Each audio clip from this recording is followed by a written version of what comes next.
Hooks, we have a back end of Express. We're using MongoDB. We are doing client-side rendering. That's something.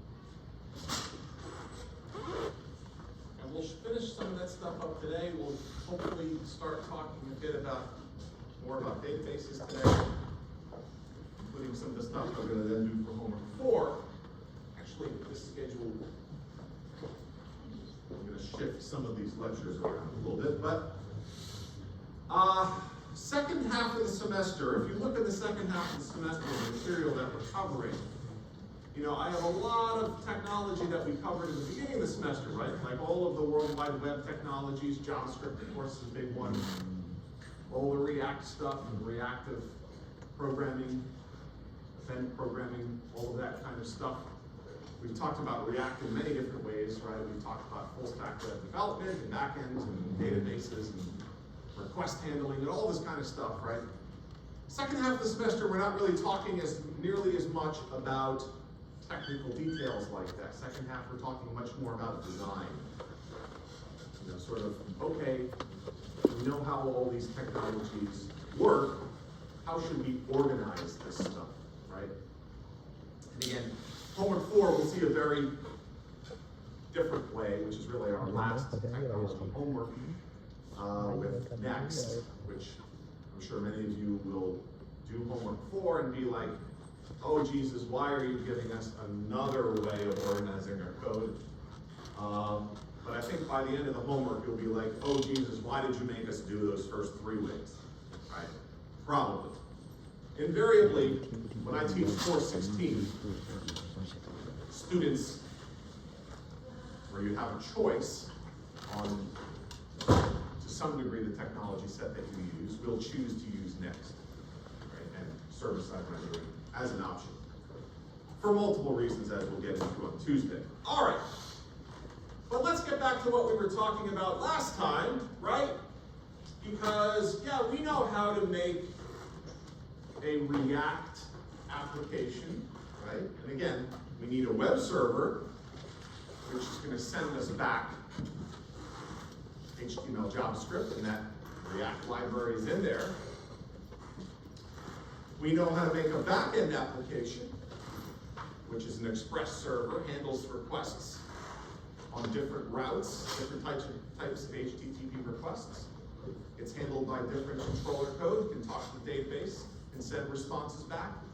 We said last time, our server, our back-end server, the responses really need to do 2 things. Send back necessary data, like if you're asking for something, and also send back status codes. Status codes will be a numeric value that represents success or failure. We said 200s are good, 400s are bad. There are other types of status codes as well, but those are the most common that you see. Of course, the one you're most likely to see representing an error is 404, but there are others as well.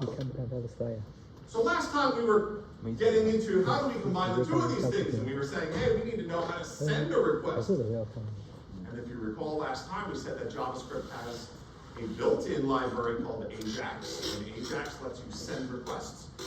And we're going to use a wrapper called Axios, which wraps around Ajax, and we call that a facade, all right? And the facade design pattern basically says, hey, let's wrap this ugly code in something that's a little bit maybe more limited, maybe, but it's certainly easier to use and easier to learn to use, which is nice. So that's really what Axios is. Axios isn't a technically large API or fancy or anything, it just makes it easier to do the Ajax stuff. And as I mentioned last time, you know, Ajax is a standard for sending requests, HTTP requests, but there's actually a new standard as well called fetch, okay? We might talk about that, we'll see. Maybe I'll use it. Maybe I'll change what I'm doing in homework 4 to use that. I haven't decided. It's not very different, just keep in mind, Ajax is not being deprecated. What does deprecated mean? Deprecated. When I say Ajax is not being deprecated, because I said fetch is a new standard, what is deprecated? That's an important software engineering term. Everybody should know that. You've probably seen it in many different places. Yes?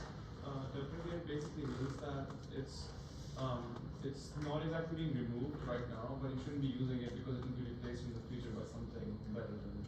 Yeah, and probably when something is announced that it's going to be deprecated, whoever manages that library or language or whatever is saying, we're not going to maintain it in the future, so you shouldn't use it anymore because in the future it's probably going to have problems. Okay? Not immediately, but at some point in the future. So Ajax, right, so much code has been written using Ajax. They are not deprecating it, even though they will encourage you to use fetch. The same is true, by the way, if you read the documentation of React class-based components. Remember, homework 2, we did class-based components. And function-based components have been around since, I don't know, 2019, something like that, 2018. I mean, React has been around a little longer than that. Class-based components are not deprecated, and Facebook has said, we are never deprecating them. And there's a reason for that. The reason is that so much Facebook code, like at Facebook, has been written with class-based components that they're like, I mean, so much code that if they were to replace it all, it would be a very expensive undertaking. So they're like, no, no, no. For our own sake, we are not going to deprecate it. Okay? So that's kind of why I covered it. There's a lot of code out there that still uses all of this stuff. I think it's also useful. I was reading an article just recently. It is tough out there. Finding a job is not easy. Companies don't need software engineers to do simple things, right?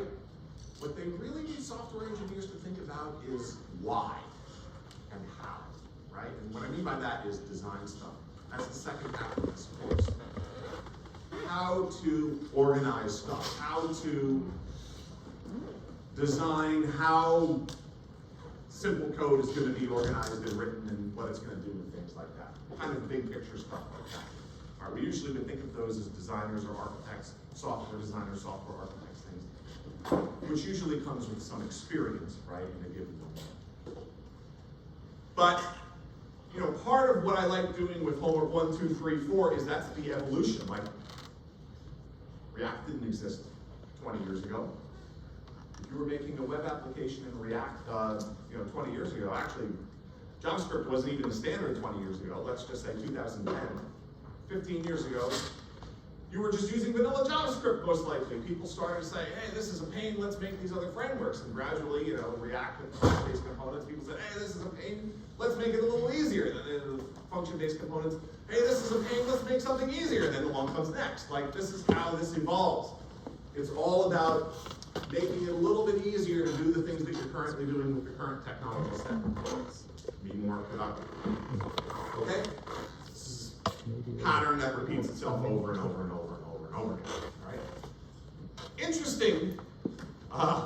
There is sort of for every technology, except C maybe, some end stage life of a technology where it's kind of lost its usefulness, or it's sort of lost its way, and you know, some point React might get there where somebody is going to then say, like, this is way too complicated, let's simplify and start over again, right? Like that sort of thing happens as well. Okay, but in fact, you know, I mentioned the founder of, the creator of Node. When he created Node, right? He did not really anticipate many of the dependency issues that have resulted. And you know, he looks at Node and all the dependency issues that exist as kind of this entangled nightmare. And so, you know, he has been working to undermine it and kill it ever since with new technologies. Anyway, so we were talking about that last time. All right, we want to use something like Axios to send requests to the server. We can send different named path requests. We can send them different methods, right? You know, we talked about how we can have a post or a get or a put or a delete method, right? There are others as well that we don't typically use. One thing we didn't really get into until last time, though, is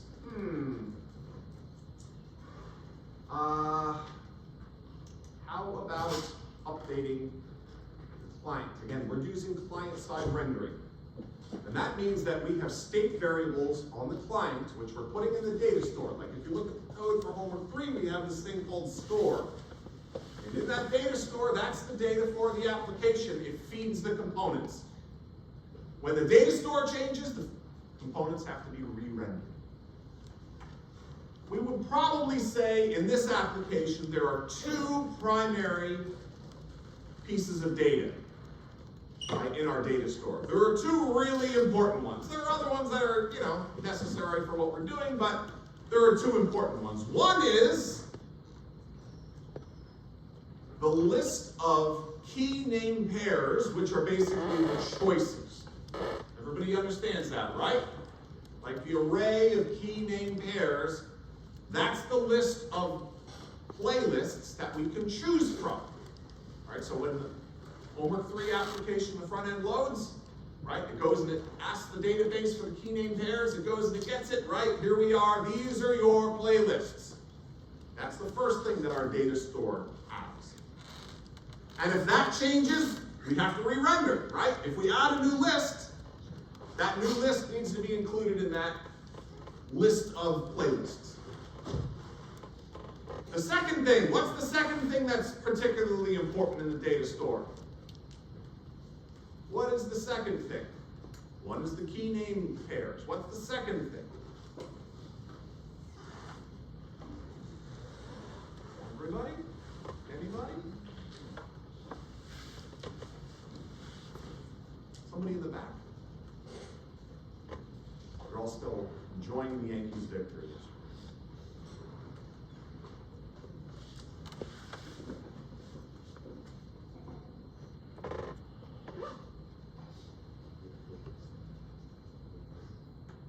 What else do you think the data store has to maintain? The content of the playlist? The content, let's say, of the playlist, the one that's actually being edited.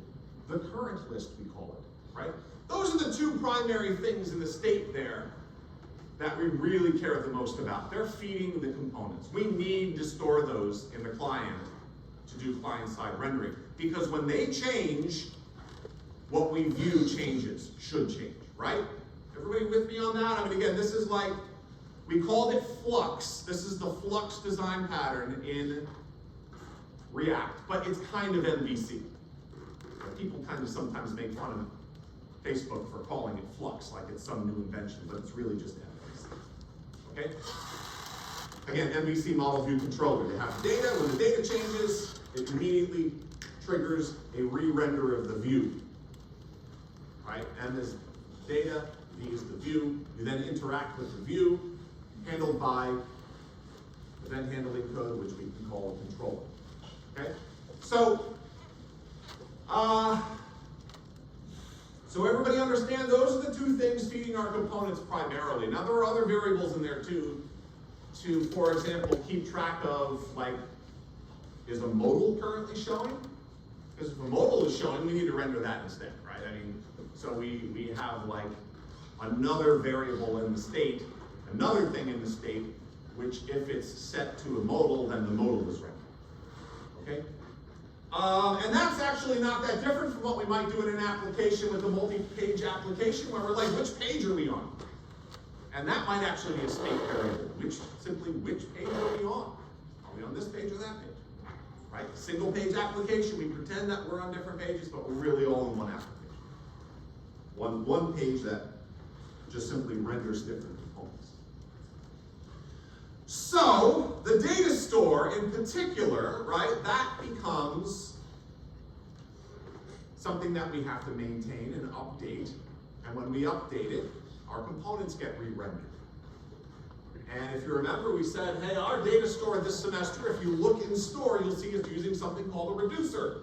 And a reducer is this funny little thing which all it knows about, it doesn't do anything except one thing, it just returns the next state. Oh, the state is this? Okay, let me get what the next state, the state is this, the action is this is what the next state is. That's all it does. It's a very simple thing. Why does it do that? And the answer is, so the rest of the program doesn't have to worry about that. That's called delegation. We are delegating the updating of the state of our data store to the reducer. So if you look at the reducer code, again, if you're in our store, right, if you look inside of client store index.js, you'll see in there that there is a state, and you can see the state. There's like current list is a state, of if a modal is showing or something, or which modal. I think the key name pairs, like all of these things are in there.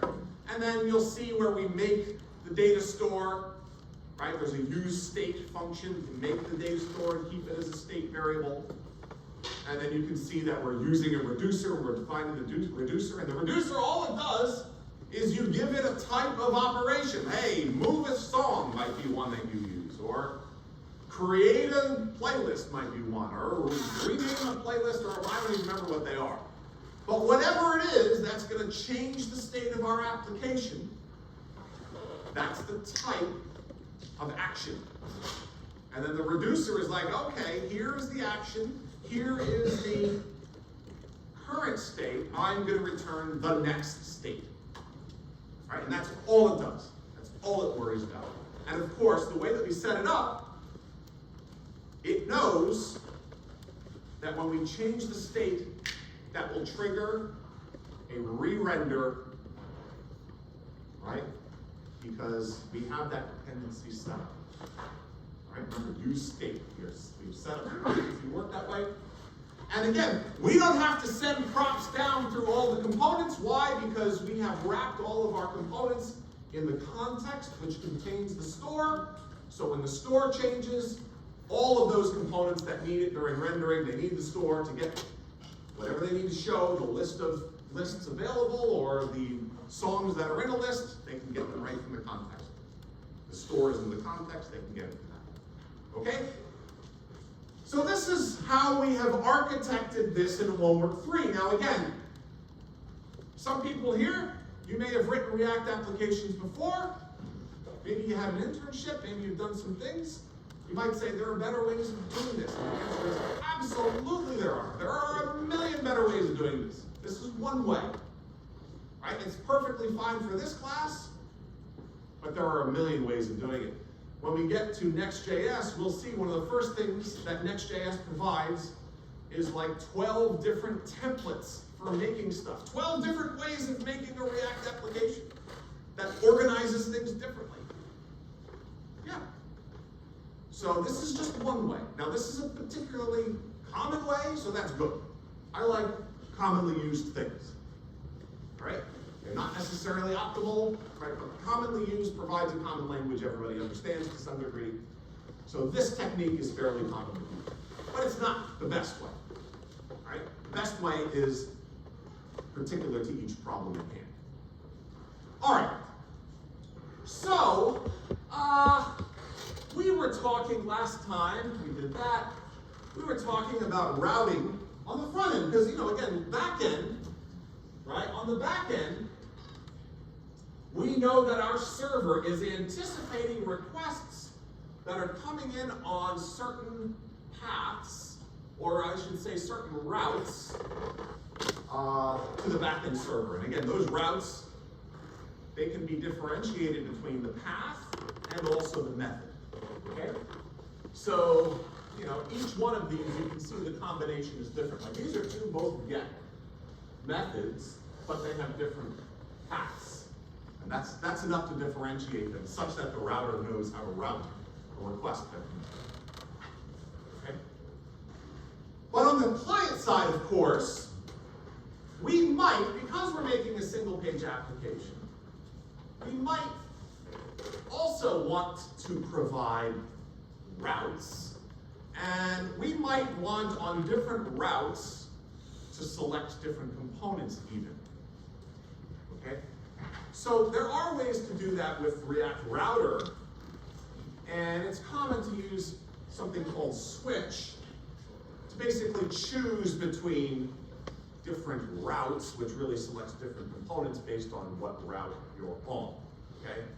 This is a little bit funny, but really what this is used for is for a React client rendering application. That's a single page application to kind of pretend it's multiple pages. Like, if you go to our webpage here, right, for this course, right, up top, we have 4 pages. These are actually 4 pages. 1, 2, 3, 4. They're actually on my server. There are 4 files there. There's homeworks.html. There is schedule.html. There is syllabus.html. Those are 4 pages.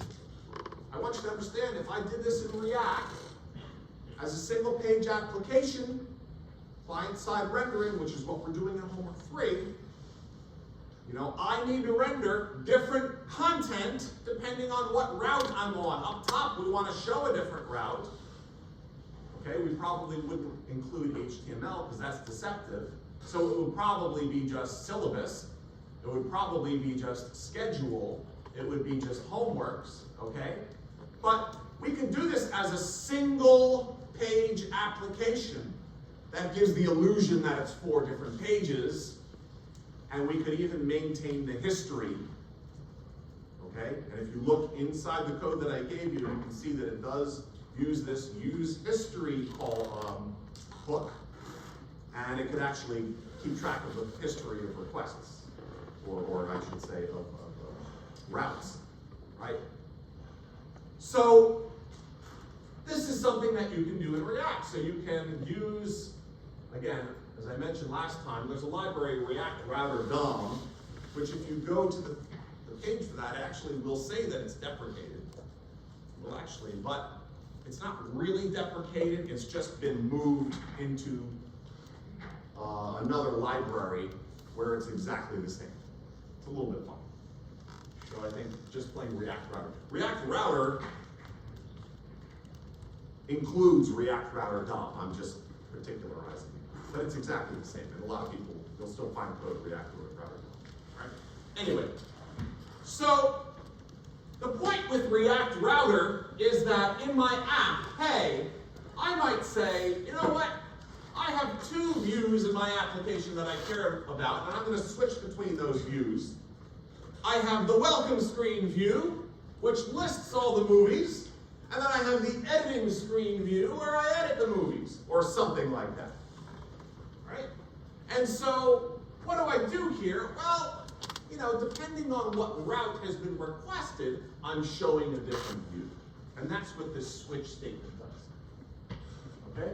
Because I have React Router up top, right here. I have my switch statement. Again, those are from that library. And then I put inside 2 different routes, and depending on what the path is that I'm on, depending on what path I'm on, or what route I'm on, route is part of the path. Depending on what route I'm on, it will then select different components to render. Okay, so banner doesn't change, status bar doesn't change, but those things in between, they change, depending on what route you're currently on. All right? And in this case, we only have 2 routes. In this example, we only have 2 routes. At the end of the semester, when you do your final project, you're going to have a bunch of routes, presumably. Because there's going to be routes for browsing what playlists are out there, searching, maybe, editing, maybe, looking at statistics, maybe, like all kinds of different routes you might be interested in looking at. Okay? So, does everybody understand what a route is? I mean, a route, we are going to a route, and by going to that route, our application will send us to that route, and by going to that route, then our application will choose some components to render and others not. All right? So, to go to a route, or get a route, right, we can do that by providing a link. I mean, that's one way of doing it. Right? We can actually have a link. Or as we're doing in the homework assignment, I don't think we're actually using a link anywhere in the homework assignment. I think we're actually using the use history hook. Right? So with use history, we're saying, hey, let's change the route. And again, this is just for the front end. Axios sends the HTTP request, but with history here, we're saying, okay, this is the route that we're on, and that might affect which React components actually get rendered. All right, again, this thing right here, this is choosing one. It's only going to choose one route, right? Whatever route it's on, and if you're not on any of them, you have a problem. Because then it's not going to render any of them, and you're going to have a blank thing in the middle there, right? But presumably it's on one of those two routes, and we can manage that either by clicking on something that's specified as a link, which I don't think we're doing. I don't think we are. I have to remember how I wrote the code, but I think we're using history. Right? We can do it either way, honestly. Okay? So again, keep in mind, this is not sending something to the backend server. That is not what this is doing.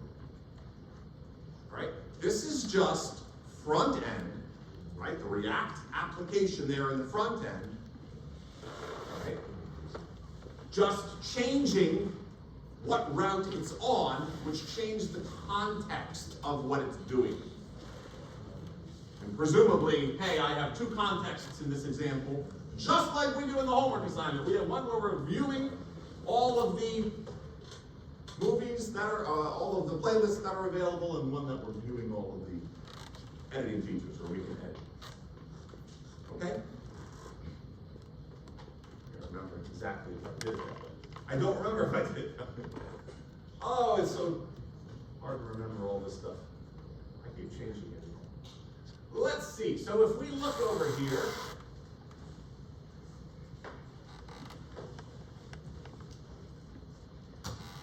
you have no idea how long it took to make these locals per seconds. All right. Plus everything keeps changing. So if we come over here and if we look at these components, right? I mean, if we look in app.jsx, right? Ooh, there we go. Look at that. Switch route. We're selecting between the playlist cards, which lists all the choices, and the song cards, which lists all the songs. Right? That's in that middle workspace there. It's choosing one or the other. Okay? And how do we get from one to the other? Right? I think you'll find that there's no link in there, right? But there is a use of history, use history. So use history is an alternative way to do it.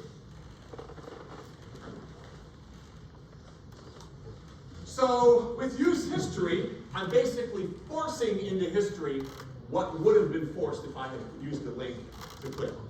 I mean, you could use the link as a thing that you can click on that way, or we could actually program it to enforce it. And I believe we're programming to enforce it if you look inside the response. Right? So there's another hook function. Again, we've seen some hook functions. We've seen use state. We've seen use reducer. We've seen use context. Those three we've used plenty already. And now here's another one, use history. Yes? What does exact do? What does what? Exact. Exact. In the switch it says exact component equals component rep to. Our previous slide. In the previous one, yeah. Oh, I'm sorry. Switch that. Here? Oh. That's a good question. I actually don't know. Did I use that in my own? I don't even know I did. Let's see. Did I use that? I did. I don't even honestly know. Somebody look it up. What does exact mean? In a route. An exact component. Okay. Let's make it an exam question. What does exact mean in the route? I always tell students, if I were to take my own exams, I get about an 87. So,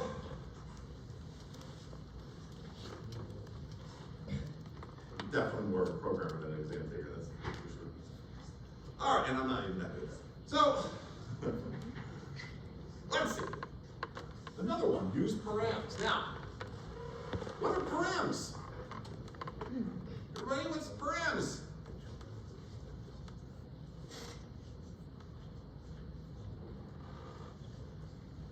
They're like, so when you have different paths, you can have certain variables that you can pass through to the front end or to the back end.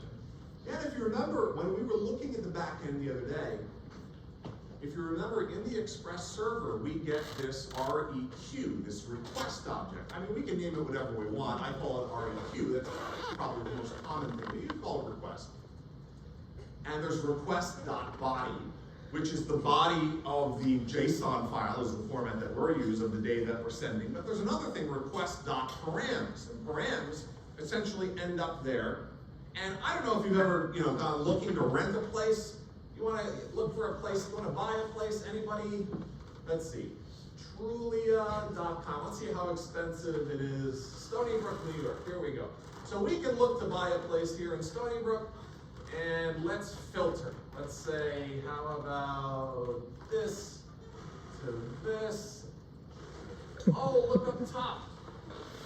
Those are params, right? Nothing from 30 to 150K, how about to 5 million? Nothing? There we go. So those are params up top, and we can add additional ones, like we're only interested in 4 bedrooms or more, right?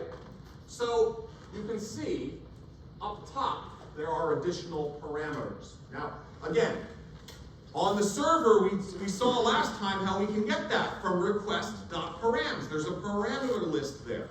And what you do is from the parameter list, it's like, again, name and value pairs. It's like a hash table sort of deal. You give it the name, right, or key, and it'll give you the value, right? So understand, of course, that we can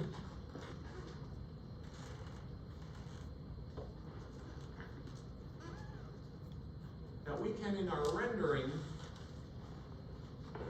this one, okay, we can also get information because, remember, we might be using history to go to another path, which then might result in selecting something, which then might result in another render, and that render needs to know maybe what the ID is, all right? So it's a little bit tricky, okay?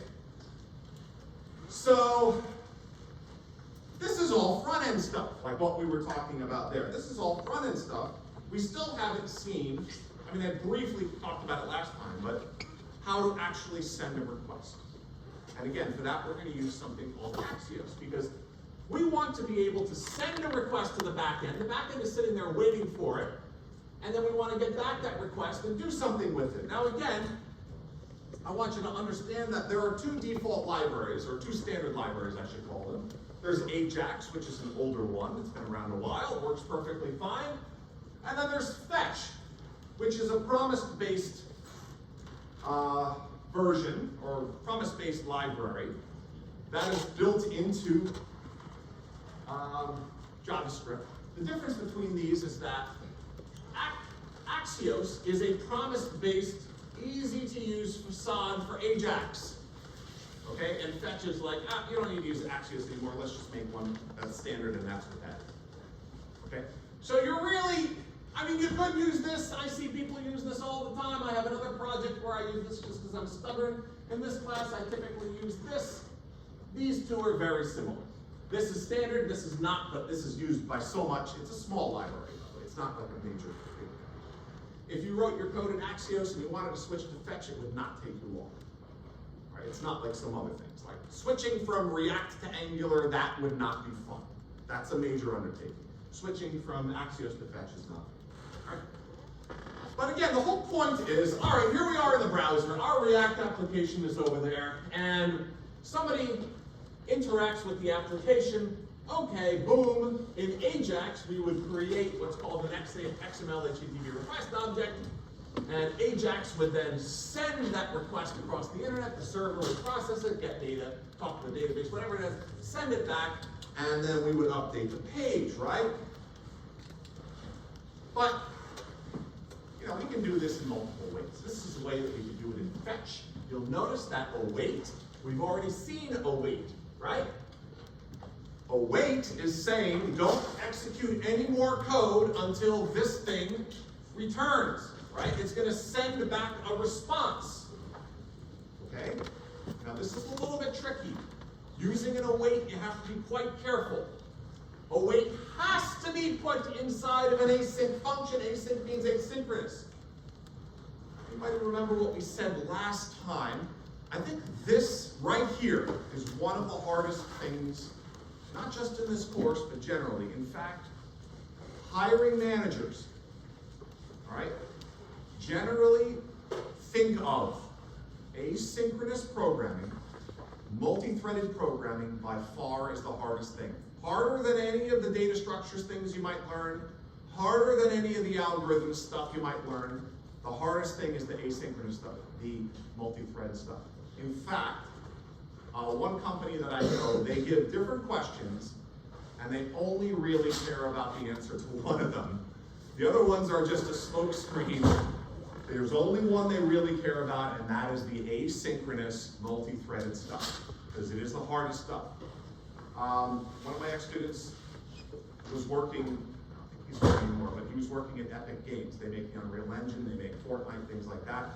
And he told me that when they estimate how long it's going to take to implement something, they have, does it require multi-threading? If it is, then they like multiply it by 3. They're like, all right, if we were to do this as single-threaded, it would take this amount of time. If we were to do it as multi-threaded, meaning doing some of the work on different cores, it's going to take like 3 times as much time, because it's much more complex to implement something that's multi-threaded. Okay? This is tricky. What did we say about this? Await. When we call a function and we use await, first of all, not all functions can you put await in front of. Only certain functions. Okay? There's only certain functions that you can put await in front of. Fetch is one of them. Okay? And here you can see that I'm saying fetch something from a given URL, right? That's the server. And I'm saying it's a post request. All right? There's some other things we don't necessarily yet care about, but I can put data in there. Okay? And the data we're going to put here with this JSON.stringify, whatever the data is, we're really abstract here. But presumably, this thing is going to give us a response that we care about and we'll do something with it, right? Way down here at the bottom. But we don't want this code, return response.json, whatever this thing is doing, right? Whatever this thing is doing, it's returning some data that was sent from the server. We don't want this happening until definitely we get a response, right? It would be a disaster if we called that function, and that function is an asynchronous function, and it said, okay, just start doing it, and in the meantime it went and did that because the response is not there yet. Right? Interview. Every single interview my son went on asked questions about this. Every single one. Asynchronous, multi-threaded, every single one. It is a measure to see how advanced the student is. Okay? So what is that? What does asynchronous mean? Anybody want to try and explain what that means? Asynchronous. Yeah. Oh, you, yeah. So in JavaScript specifically? Doesn't have to be specifically. No, not specifically in JavaScript. So to my understanding, in JavaScript, there's like a queue and they have a bunch of jobs and then they rapidly switch between the jobs as like each one does a different kind of processes and one does. Yeah, now you're using the term jobs, and in other languages they might use the term tasks or threads or something like that. And the idea is that here you have the browser. The browser is an application. It's one of many applications in the operating system that might be running. I mean, probably many of the people sitting right here. I went to the back of the room last time and I had to come back because I brought my mic. And when I came back in, CSE 101 is in here afterwards. And in the back of the room, there was somebody both playing a first-person shooter at the same time that they were on Reddit on another thing, and at the same time they were in the lecture slides. And I was like, well, at least they have the lecture slides open, right? 3 things at the same time, right? Now, your brain can actually do multiple things at the same time, all right? It's not as good at doing them if it's doing them at the same time. Like, if you're me, right, programming and listening to music, even listening to music will ruin my programming. Like, even just doing that will make me worse at programming, right? But certainly doing two things at the same time, it's like your brain isn't using as much of its potential, as much of its, working memory and things like that. Computers the same way, right? I mean, a computer, I can have 3 applications open, and the operating system is kind of like keeping them all in the air. It's giving them all time on the CPU. You might have a CPU with multiple cores. It can run instructions on different parts of the CPU, right? But it's having to balance them all, okay? And an application like a browser can do that too. A browser can have multiple what we call threads or jobs or tasks or whatever, and they can all be runnable at any point in time, and then the browser can decide which one is actually running according to a whole number of different rules that you might learn about in CSE 306, the operating systems course. But the point is, we don't actually have control over which one is running at any point in time. If we say that our function is async in JavaScript, we are saying, hey, browser, when JavaScript code calls this function, you are free to make it a task that you can run at your convenience. Run it as soon as you can, but I realize you have other things to do. And other things to do is respond to the user. Because again, I want you to imagine that the world worked like this, that your browser worked like this. If you clicked on a button, the computer froze until all the work that was necessary was completed. That would be terrible. I mean, what if you clicked on a print button on your computer, and your computer just simply froze until the thing that was printed was done printing? Right? I mean, computers would be terrible.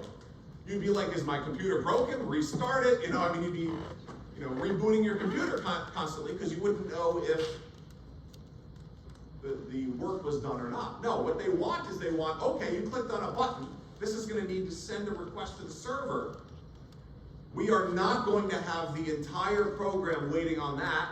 We're going to do that in a separate thread, a separate job, a separate task. And in the meantime, we're still going to listen for interactions from the user. We're still going to redraw the screen as necessary. We're still going to let you drag stuff and whatever, like minimize the window, whatever. We're still going to let you do all that while we do this other work. That's what the point of an async function is. Now, if you're making a web application and your client needs to send a request to a server, you better make that an async function. Because how long does it take for the request from the client to go to the server? The answer is you have no idea. Right? You have no idea. That's not up to you. That's up to the internet. Right? That's up to all sorts of other parties. The server might be down. The server might be overloaded. Right? There might be a denial of service attack from some, crazy ransomware. Whatever.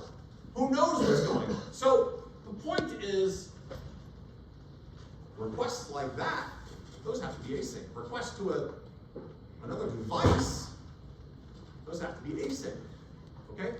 So that's what we're doing here. We're saying, hey, inside of this function, we are going to do something that you should not be waiting for. You go keep doing whatever you're doing, which lets the browser be minimized, maximized, drag, change the size of the window. All of that can still happen, while our code is going to be performed at the first opportunity it gets.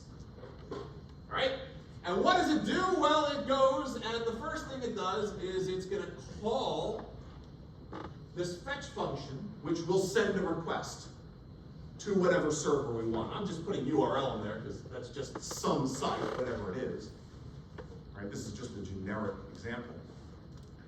But it's going to send that request. And await means don't execute the next line of code after the request. So this is the still part of that. This is the next line. We cannot execute this code until that is completely done, until the response is returned. Right? So the reason is because that's a dependency, right? Return response.json, it has a dependency, and the dependency is that the response has been returned, so we have to await fetch the finish, right? Okay, so this is why you're seeing async and await in two different places in the code that I've given you, right? You're seeing async and fetch, you're seeing it client talking to the server. Where else are you seeing it? You're seeing it in another place too. Client code, talking to the server, sending a request. We're awaiting for the response, and we're putting it in an async function. What's the other place that we're doing that? Yeah, When you set statement gaps. that's a good guess. No, I'll put that in the same category. Okay, so that's still front end. The answer I'm looking for is backend server talking to the database. Because again, that's off application, so to speak. Right? Like client is one application, talking to the server is another application. So we have to await responses and put it in a sync. Backend server, remember last time, backend server. It has to communicate to another server, the database server. The database is a server. And so when it does that, we use await and async. Okay? So if you look at those places in the code where we're doing that, it's where one application is talking to another application, because that is inherently going to be an asynchronous communication. Because we don't know, we don't even have control over when that thing is going to finish or return whatever it is that it needs to do. Right?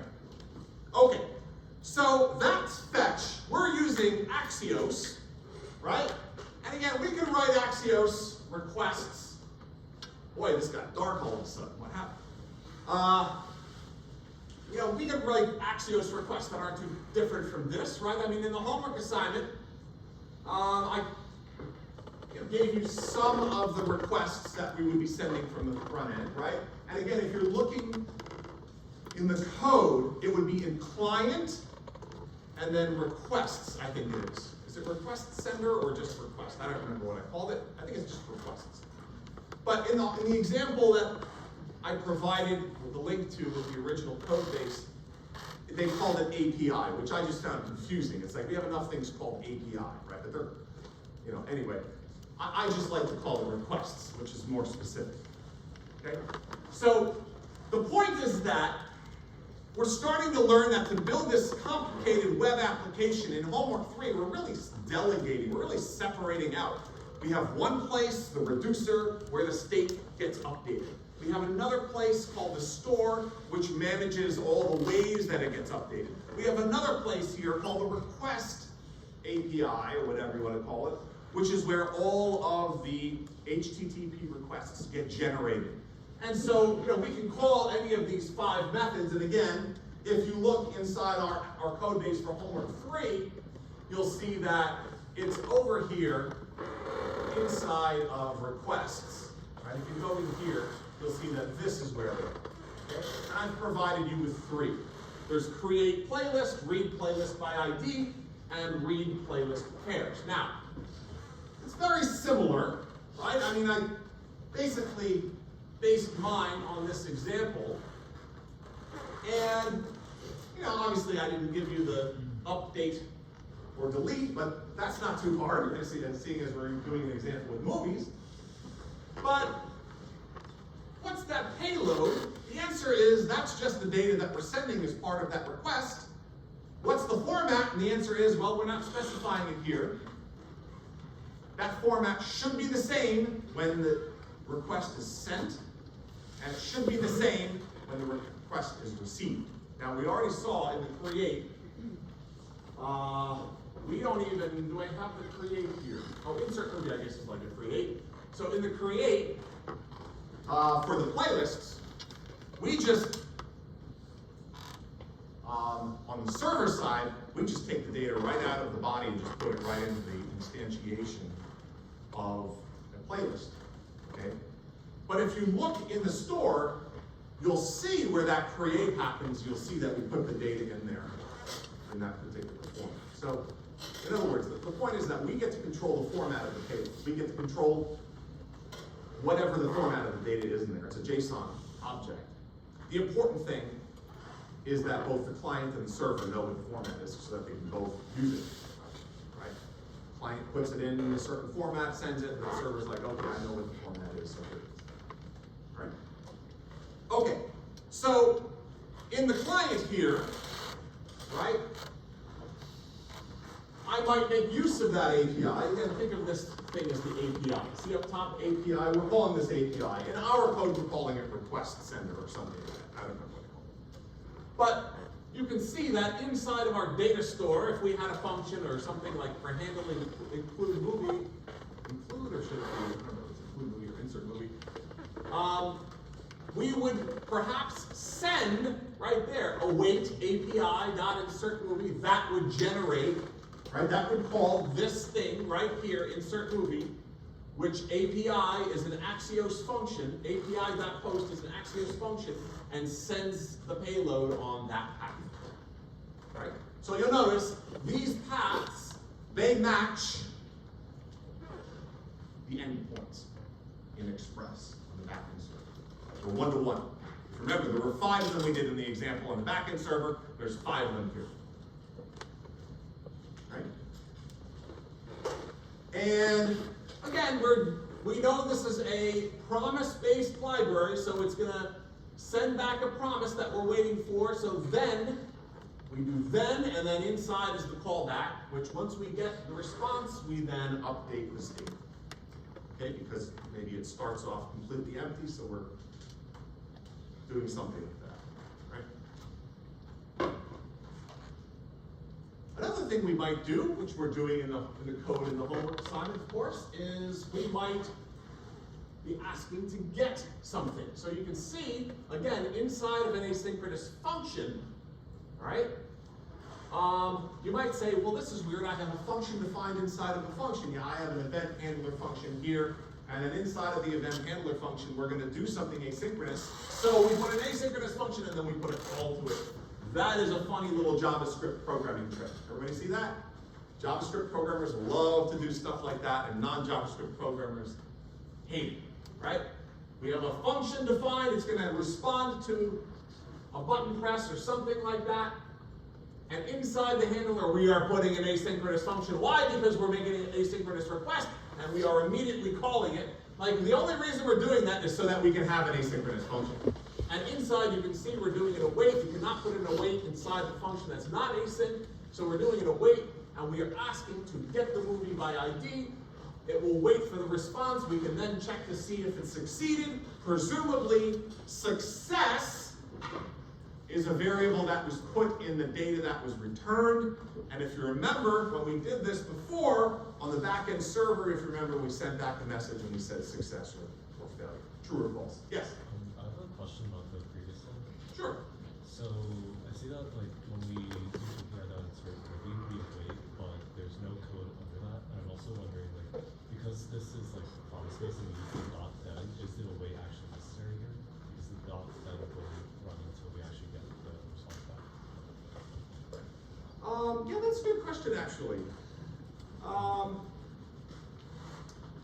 Like, if there's no code under this, my question is like, would we really need the await? Like, if there's something under that, would we need it? But since we're using dot then here, and if there's no code under it, would the await still be necessary? Yeah, so the question is, since there's nothing after this, what if we don't put a wait in there? And let me think about that.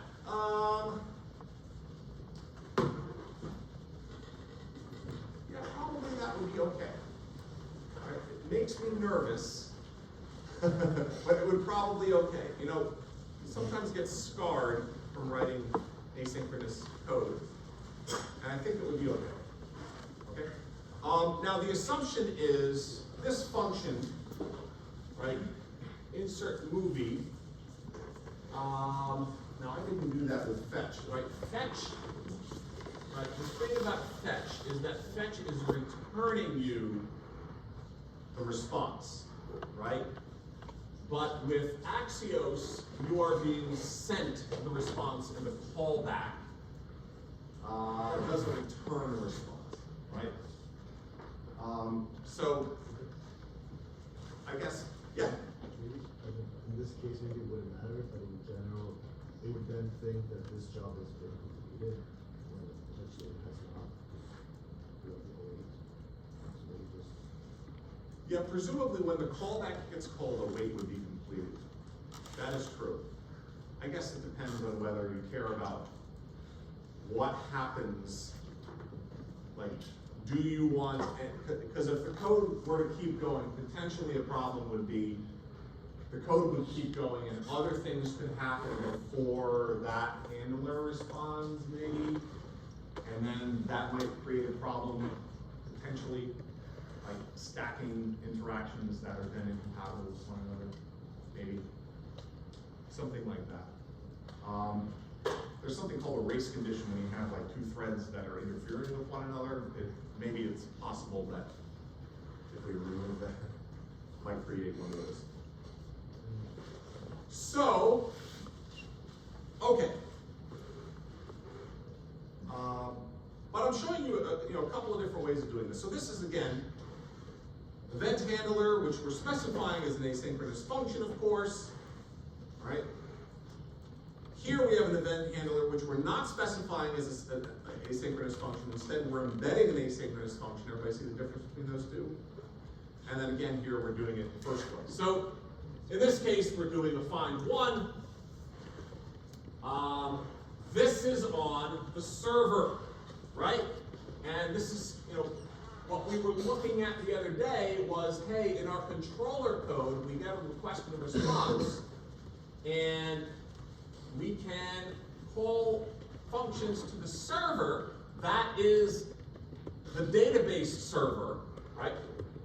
That is Mongoose calling the database server. We can look for particular things. We get back either an error or the movie, and as a result, then we can send back a response. So understand that we're using async await. We're using it twice. We're using it to communicate client to server, and then server to database server, right? Like those are three different applications. So it's inherently asynchronous between the three of them, right? Now there are other things you might want to use asynchronous code for, but that is by far the most common thing. For example, I'll give you all a bunch of examples in the world of game programming. Asynchronous code. Render threading, which means, hey, you have to talk to the graphics card. Talking to the graphics card, it's not on the same chip typically, right? Sometimes, it's close by, but it's not. That takes time, sending instructions to the rendering instructions to the graphics card. So that is typically done in a separate thread, right, asynchronously. Talking to a printer, again, different device, right? Things like that. Talking to a socket. A socket is basically a connection held between one application and another application to continuously send information back and forth. You would typically have a thread dedicated just to listening for things coming from the other side because you don't know when you're going to receive them, right? So threads, or jobs, or tasks, or whatever we want to call them, they are particularly good at managing communications with other applications because we don't know when they're going to send it. Really, and we don't know how long it's going to take. That's really the whole idea, right? So we're using async await between client and server, backend server, and then backend server and database server. Okay? Yeah. Do we ever use threading just for efficiency, like A and B to do C, and to have A and B running in parallel, and then instead of solving A? I mean, yeah, kind of. The issue is, you might do it for fairness. Like you might have two things that you want to appear to have happen at the same time, and for it to appear to be fair. Certainly if you're building a sophisticated user interface library, whatever it is, it's going to be highly multi-threaded, okay? No matter what the platform is. Because, again, they have to keep everybody happy, and the worst thing is an unresponsive user interface. That makes users crazy, right? So there are situations where, for the purpose of fairness or something, but you don't necessarily need a thread for that. Like you can implement that without a thread if you want to. Whereas if you're talking to another device, it's much easier to do it with multi-thread. Right? So, okay, so for our application, I mean, we kind of, think, well, how should we divide up all of our stuff, right? I mean, it's pretty common for our front-end application, all right, we have all the transactions somewhere, we have the data store, which manages all of our state, right? It has the reducer, it has the functions for essentially invoking the reducer. We have an API of some sort where we have our Axios calls, we're calling it response. We have all of our components. Some of these things you're touching, some of them you're not. Transactions, don't touch it. Components, don't touch it. The API, which again is request, you should touch that. Store, which is the important one in this assignment for the front end, definitely touch that. Right? You're gonna have to add stuff to it, right? So that data store, we need to serve it to everything. We're doing that with context, right? So we've created something called, right, this is already in the code, something called global store context. That's our context, right? Again, our global store has the important things to feed all the components, namely the current list and the list of key name pairs. And as I said before, the modal that's currently viewed, or none of them, because I think that's one in there. There's currently like 3 choices or something. So what we want to do is we want to make that context up top. We want to share that with everything. We also want to specify all the different ways that it can be updated. So we can define an action type, right? And again, this is already in the code. You should be able to find this in the store. So those are all the different types of actions that the reducer is going to look at and be able to update the store accordingly. We're going to then distribute the store, right? By, first of all, we'll make sure that it's a state variable, okay? The store reducer is going to be in charge of just updating it. And then we'll have functions that we can apply to the store, right? That will then make use of it. So this is just an architecture that I came up with, which is influenced by the example that I provided to you. And it's just a common way that a lot of other projects that you'll look at will organize things. Not exactly like this, but very similar, okay? So use global store, we have to specify what our state is there. And again, the ID pairs or whatever it is, and the current list, things like that. In our reducer, the reducer again, it will be given the action, right? Whatever the type of action is, it has to test and see what it is. And then depending on what it is, it will return, right, the updated store, which it will use then to distribute through the context to all the components. Okay? And of course, we can write functions then, right, that might ask, oh wait, API, get top 5 list pairs, or whatever it is, asking of the server, go get me this, and when it comes back, we can then use that to update the store, right? You can see store reducer, right? So this is kind of a architecture that we're using in this assignment.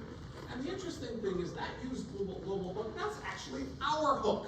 So that's our hook function. It's not even a standard hook function. This is an example of how you can actually add your own hook function, so to speak. Okay? So we defined a hook function. We then are using it to get our global store such that we can distribute it. You can see through global store context, you can see I'm providing it as a value.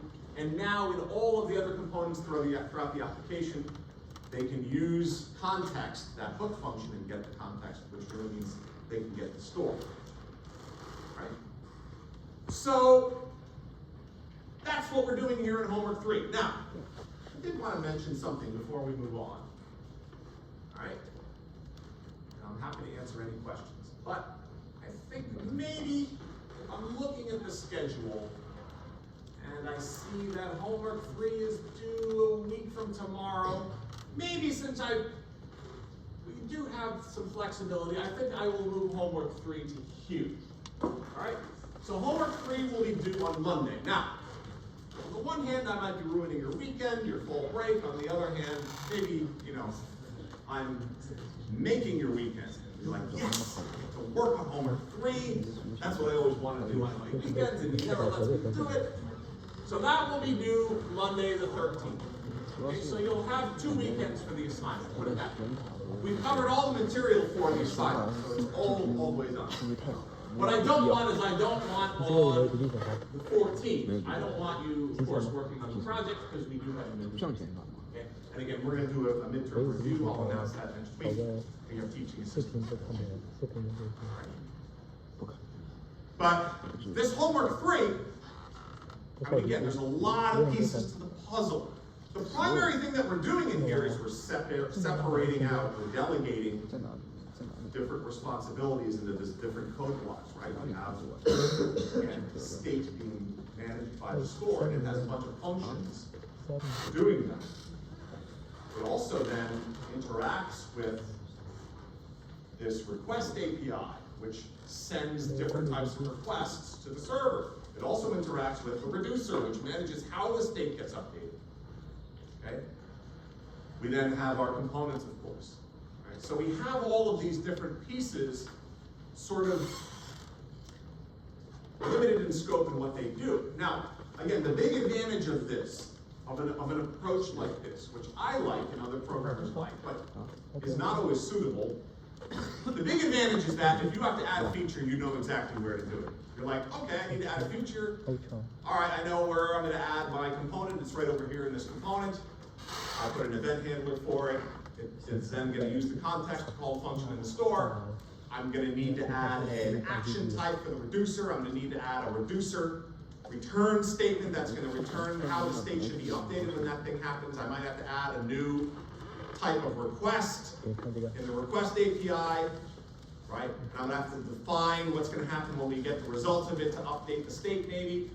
Over there on the backend server, I need to add an endpoint, and I need to make sure it's routed to controller code that's then gonna handle it and talk to the database, right?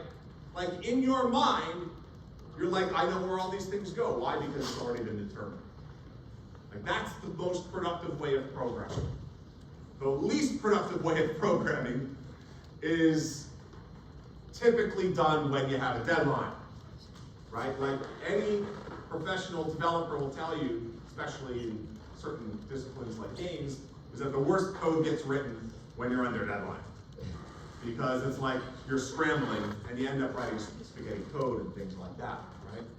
So, second half of the semester, what we're really going to emphasize is, let's think about how can we organize our code well so that if we want to add a feature, we know where all the pieces go. Like that's always the best way of programming. It's not always necessarily possible if you're under a time constraint, but it's certainly what you always hope to be able to do. Okay, let's move on. So, I thought I had this.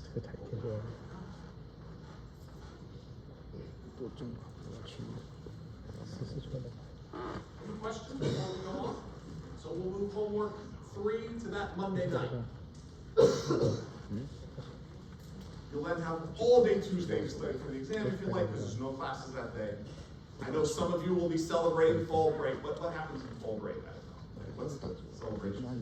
Is it like, instead of turkey, it's like, no, there has to be some sort of tradition starting in the fall. Yes? Studying is the tradition. Fall break is usually designed to be right before a certain. So I'm celebrating it properly. Yeah. Okay, good. All right.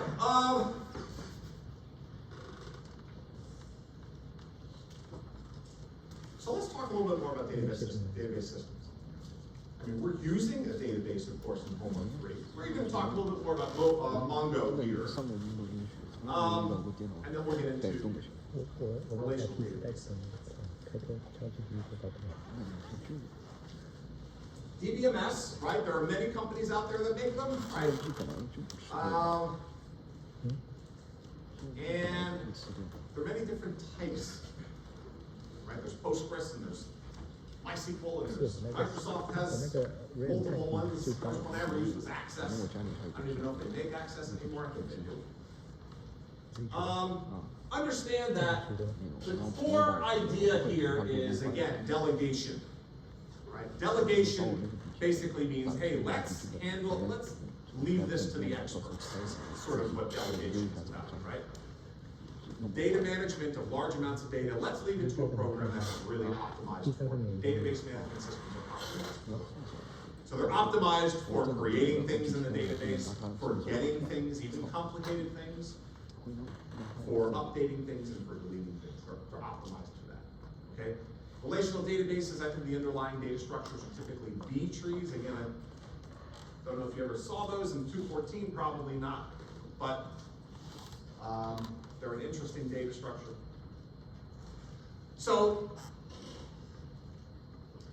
this is, again, a standalone program. It's external to our application, and that's why we need asynchronous communication between the two, because it's not our program, right? We have to send a request, and we actually send a request on a specific port number. I think 27017 is the one Mongo uses, right?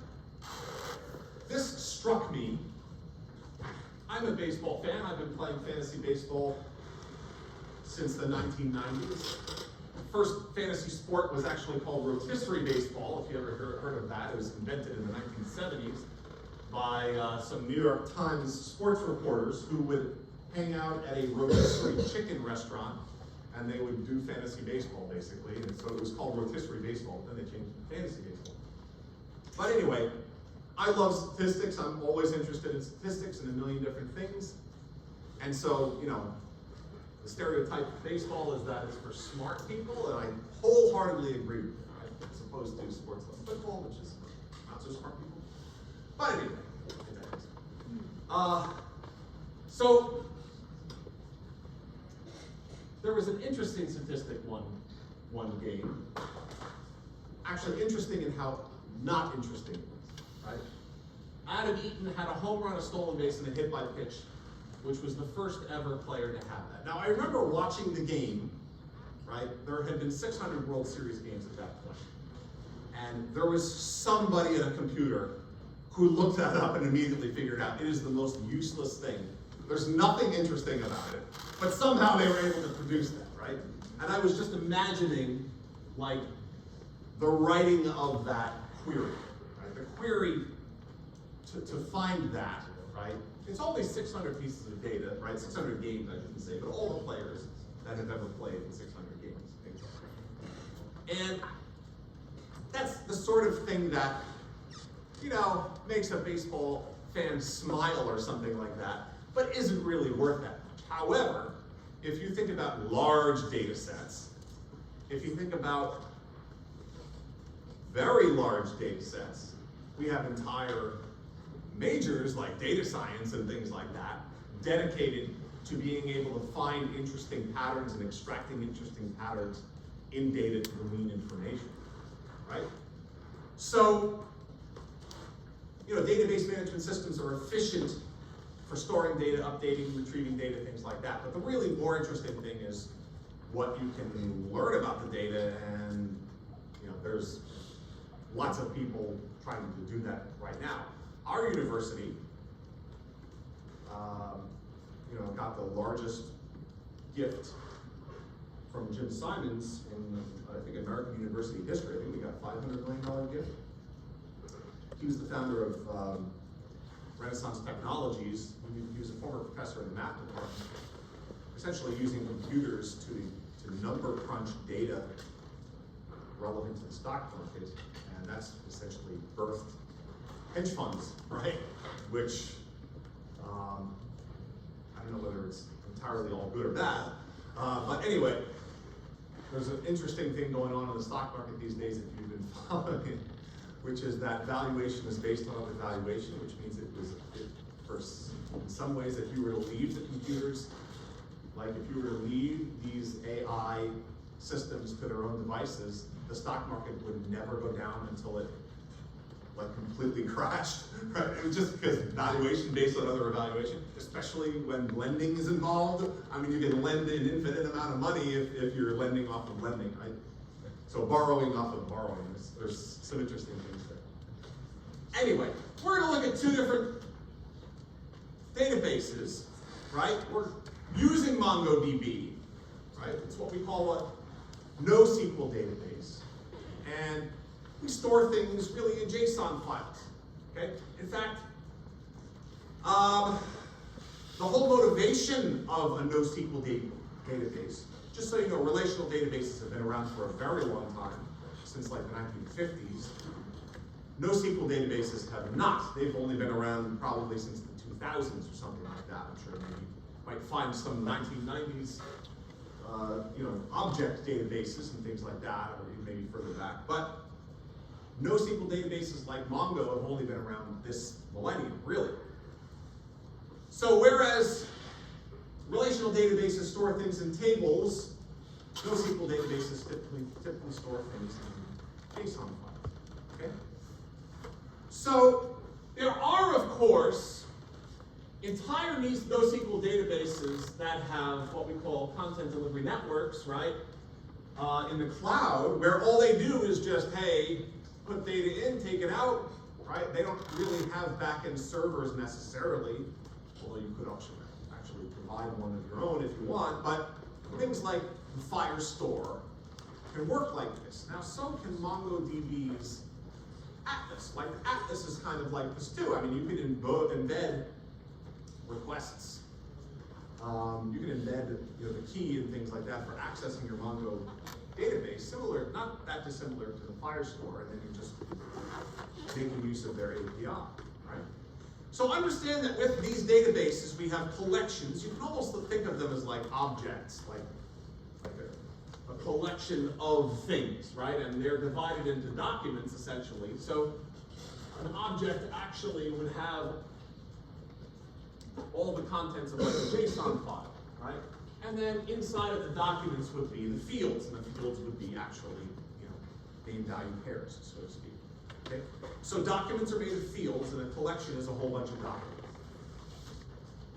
So Mongo, of course, we're using the community server. We already know that. We know that it's listening on a port, so we're sending it requests. That's why we need asynchronous communication. We could, if we wanted to use Atlas, right? We could set up some Atlas address of our own, right? And use that address of our own. Like I made an example one here called Wolfie or something like that. So if you make an account, you'll get a different one. The underlying application, of course, for Mongo is written in C++, but it's a server, and you have to start it, and it's going to be listening. It's going to be listening on port 27017, so when you connect to it, you have to specify the port. You can change the port, by the way, right? There's certainly ways to do that when you set it up. But relational databases are a bit different. First of all, they store things not in what we call collections, but in tables, right? In homework 3, we only really have one collection, right? We have playlist, that's a collection, okay? Note that most reasonable applications, will have many more than one collection, and that's where things get much more complicated with writing queries, okay? So, in Mongo, when you put something into the database, we've already seen this, we talked about this last time, you get an ID. You put something in the database, it has a unique ID, right? It's underscore ID, and you can access it, and then of course you can reference it. If you want to load the thing to that ID, right? When you create something, you get back the ID. You can ask to actually get that whole object. Right? So each document has a unique ID. Right? This is what an ID, this is what a document might look like. In the case of this one, you can see that it has a number of fields. It has ID, title, description, and then it has an array. An array is actually a type that documents can have. Right? In this case, it's an array of comments. Right? All right, are we done here? Okay, we'll